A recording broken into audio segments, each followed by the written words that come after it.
Subscribe कीजिए daily trending news channel को और बेल के बटन को दबाइए और आने वाले इंटरेस्टिंग न्यूज के मजे पाइए। सबसे पहले मैं राकेश जी के जवाब प्रश्न से शुरू करना चाहूँगी। राकेश जी, आपने कहा कि विदेश मंत्रालय का सारा समय, ऊर्जा, परिश्रम पाकिस्तान पे बीतता है, तो मैं यहाँ ये कहना चाहूँगी कि विदेश मंत्रालय का समय और ऊर्जा तो उतनी नहीं बीतती पाकिस्तान पे जितनी मीडिया की बीतती है। और उसका एक प्रत्यक्ष उदाहरण यहाँ अभी आया। इससे पहले यूएस पर सवाल हुए, चाइना पर सवाल हुए, लेकिन उतनी ना ऊर्जा उसमें खत्म हुई, ना उसमें उतनी नष्ट हुई, ना समय उतना नष्ट हुआ। मैं आपको बता दूं, हमारे लिए पाकिस्तान एक देश है और हम उतनी ही समय, उतनी ही ऊर्जा उस पर लगाते हैं जितना कि हम बाकी प्रमुख देशों पर लगाते हैं। और इसीलिए जो विदेश नीति का मैंने अभी एक खाका आप लोगों के सामने खींचा, उसमें मैंने तो पाकिस्तान का उल्लेख भी नहीं किया।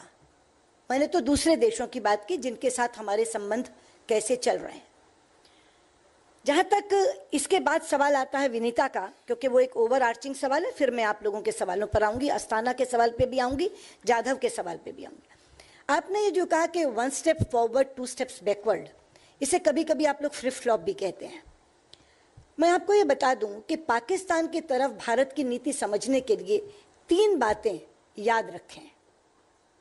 भारत ने पाकिस्तान के साथ अपनी विदेश नीति के 3 खंबे तैयार किए हैं। पहला, हम बातचीत से हर मुद्दा सुलझाना चाहते हैं। दूसरा, बातचीत केवल 2 पक्षों के बीच में होगी, किसी दूसरे समूह, किसी दूसरे देश, किसी दूसरी संस्था की मध्यस्थता हम स्वीकार नहीं करेंगे। और तीसरा, आतंक और बातचीत साथ साथ नहीं होगी। ये 3 स्तंभ हैं। और मैं कहना चाहूंगी विनीता, आपके माध्यम से बाकी मीडिया को, कि अगर हमारी पूरी 3 वर्षों की नीति पाकिस्तान के प्रति जो हुई है, जिसे उतार चढ़ाव कहते हैं, मैं भी उतार चढ़ाव ही कहती हूँ, अगर आप इन तीनों पर उसको जांचेंगे तो आपको एक कंसिस्टेंसी मिलेगी। बातचीत के लिए हम तैयार हैं।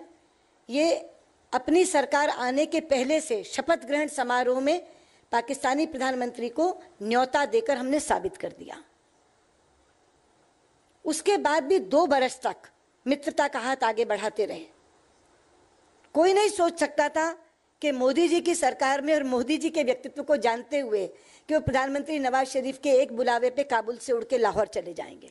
लेकिन ये out of the box initiative उन्होंने लिया कि ऐसी चीजें याद रहती हैं, ये जेस्चर्स ऑफ गुडविल हैं, मैं इनको भी लेकर आगे जाऊं।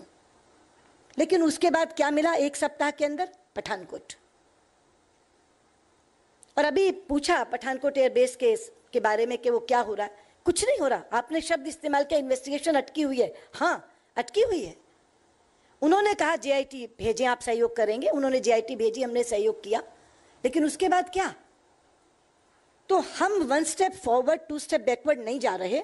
हमने 3 कसौटियां तय कर दी पाकिस्तान से अपने रिश्ते तय करने के लिए, और उन तीनों पर लगातार जो घटना घटी और जो हमारा रिएक्शन हुआ उसको जांचिए। वो इन तीनों में से न किसी एक के साथ जुड़ी हुई आपको मिलेगी। इसलिए कोई फ्लिप फ्लॉप नहीं है, कोई 1 step backward 2 step 1 step forward और 2 स्टेप बैकवर्ड नहीं है। रही अस्थाना की बात, किसी तरह की कोई मुलाकात तय नहीं है, ना उनकी तरफ से ना हमारी तरफ से। कुलभूषण जाधव का जो प्रश्न है, मैं थोड़ा सा विस्तार में बताना चाहूंगी, क्योंकि उस सवाल को आपने आईसीजे से जोड़ के पूछा है। पहली बात तो यह कि आईसीजे में जो पाकिस्तान कह रहा कि मैं जुरिस्डिक्शन का विषय उठाऊंगा, एक चीज हम समझ लें कि पहले हमने प्रोविजनल मेजर के लिए एप्लीकेशन दी थी। शायद प्रोविजनल मेजर हम लोगों को इसलिए समझ नहीं आता कि हमारे यहाँ उस शब्द को स्टे कहा जाता है। हमारे यहाँ पहले एप्लीकेशन डलती है यहाँ इंटरिम स्टे की, जो एक्स पार्टी भी दे दिया जाता है। उसके बाद नोटिस होता है और फिर स्टे की एप्लीकेशन लगती है, फिर स्टे दे दिया जाता है अगर केस में मेरिट हो तो। उसके बाद असली केस पर आते हैं।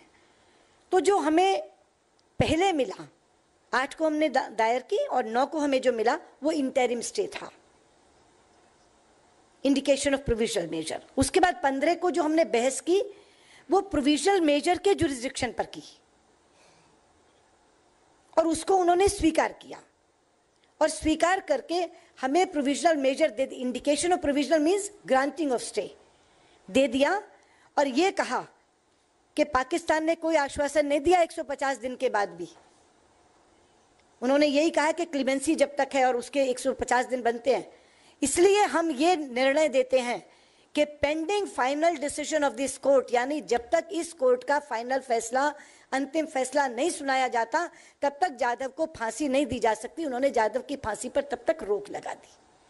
अब जो केस आगे आएगा वो आएगा jurisdiction on the merit of the case, और jurisdiction on the merit of the case पे भी हमारा केस बहुत स्ट्रांग है, जो निश्चित तौर पर हम लोग वहां लड़ेंगे और जीतेंगे। जो आपने कहा कि अब पाकिस्तान कहता मैं इसको कश्मीर को वहां ले जाऊंगा, कश्मीर को वो किसी भी तरह से आईसीजे में नहीं ले जा सकता, क्योंकि कश्मीर के ऊपर शिमला अग्रीमेंट और लाहौर डिक्लेरेशन बहुत ही क्लियर है कि बायलैटरल मुद्दा है और दोनों देश आपस में बैठकर ही निपटाएंगे।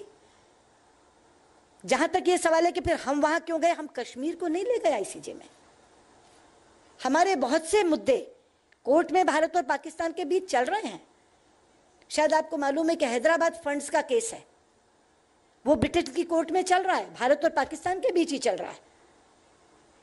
ये इंडस वाटर ट्रीटी को लेकर के जो वर्ल्ड बैंक की बात है, वहां भी आर्बिट्रेशन और न्यूट्रल एक्सपर्ट की बात हो रही है। तो इसलिए हमारे बहुत से मुद्दे आपस में कोर्ट में सुलझाए जा रहे हैं। तो ये भी एक मुद्दा, क्योंकि ये वियना कन्वेंशन की वायोलेशन का मुद्दा हम लेकर गए, कश्मीर को लेकर नहीं गए। कश्मीर में हम भी उसी से बंधे हैं जिससे हम पाकिस्तान को कह रहे हैं कि आप बंधे रहो।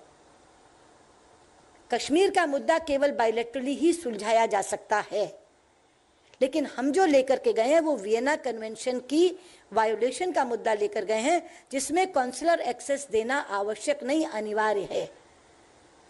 और वहां उन्होंने हमें प्रोविजनल मेजर्स दे करके ये राहत दी है। मुझे लगता है कि परिवार को तो मिली ही, देश को भी ये राहत मिली है कि जब तक इस केस का जो हमने आईसीजे में फाइल किया है अंतिम निर्णय नहीं हो जाता, तब तक जाधव को फांसी नहीं दिख सकती।